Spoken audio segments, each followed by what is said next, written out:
स्वागत है आपका हमारे YouTube चैनल पे। दोस्तों, आज मैं आपके लिए जो वशीकरण लेके आई हूँ वो इतना सरल और इतना प्रचंड है कि आप सोचेंगे क्या सिर्फ ऐसे भी वशीकरण हो सकता है? इतना सरल, बिना किसी सामग्री से, सिर्फ एक मंत्र के माध्यम से।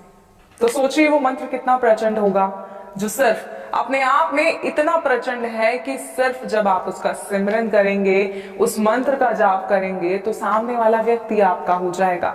कभी सोचा है आपने कि ऐसा भी हो सकता है बिना किसी सामग्री से? क्योंकि सब कहते हैं वशीकरण बिना सामग्री के संभव नहीं है, लेकिन हम आपके लिए ऐसे प्रचंड वशीकरण लेके आते हैं जो बिना सामग्री के हो सकते हैं। क्योंकि हमारी कई माताएं बहनें, कई पुरुष, कई भाई ऐसे हैं जो ये कहते हैं कि हम कोई सामग्री एकत्रित नहीं कर सकते, या माताएं कहती हैं कि हम कहीं बाहर नहीं जा सकते, लेकिन हमें वशीकरण की आवश्यकता है क्योंकि हमारे घर की जो स्थिति है वो बिगड़ गई है और हमें उस स्थिति को सुधारने के लिए एक वशीकरण की आवश्यकता है।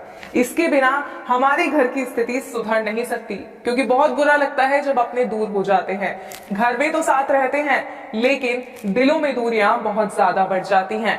जी हाँ, अगर इन्हीं दूरियों को आप कम करना चाहते हैं, या आप एक ऐसे व्यक्ति हैं जो अपनी प्रेमिका से बहुत प्यार करते हैं, लेकिन आपकी प्रेमिका किसी और की तरफ आकर्षित हो रही है और आप नहीं चाहते कि वो किसी और से बात भी करे, वो ताउम्र आपकी होकर रहे, या प्रेमिका ऐसा नहीं चाहती अपने प्रेमी के लिए, तो ये वशीकरण जो है इन सभी के लिए प्रचंड वशीकरण है। इस विधि को ध्यान पूर्वक सुनिएगा, सही प्रकार से कीजिएगा।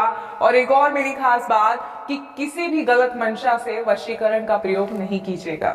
इसलिए वशीकरण विधि को करने से पहले कई बार सोच समझकर इस विधि को अपनाइएगा, मैं आपसे बार बार ये कहूंगी। और वशीकरण का एक सबसे पहला नियम है कि जब आप वशीकरण कर रहे हो तो कोई आपको देखे ना। जी हाँ, कोई व्यक्ति आपके आसपास ना हो, आप अकेले हो, एक ऐसे स्थान पर हो जहां आप अकेले हो, एकाग्रचित हो, तभी आप जो है इस विधि को कर पाएंगे, इस विधि का असर पूर्ण रूप से हो पाएगा। तो आइए समय ना बर्बाद करते हुए मैं आपको बताती हूं कि सिर्फ एक मंत्र के माध्यम से कैसे आप किसी को अपने वश में कर सकते हैं।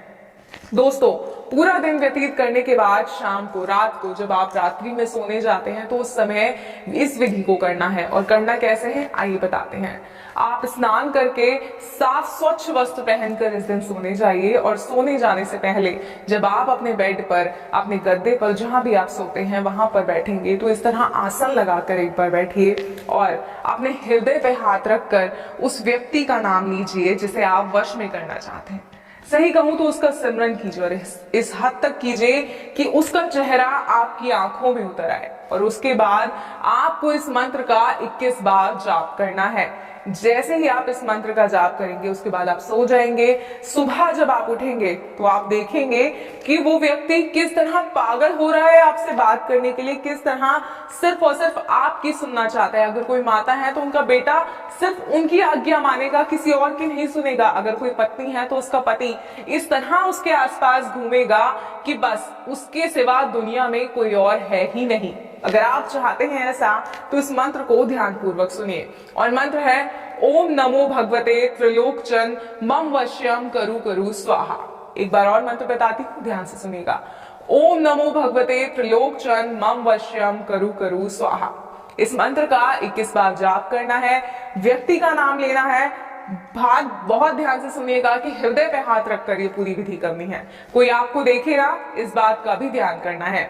और ये मंत्र आपको 7 दिन तक करना है, और 3 दिन के अंदर अंदर वो सदस्य आपके वश में हो जाएगा। लेकिन विधि को पूरा जरूर कीजिएगा। अगर वशीकरण समझने में कोई समस्या आ रही है तो आप स्क्रीन पे दिए गए नंबर पर कॉल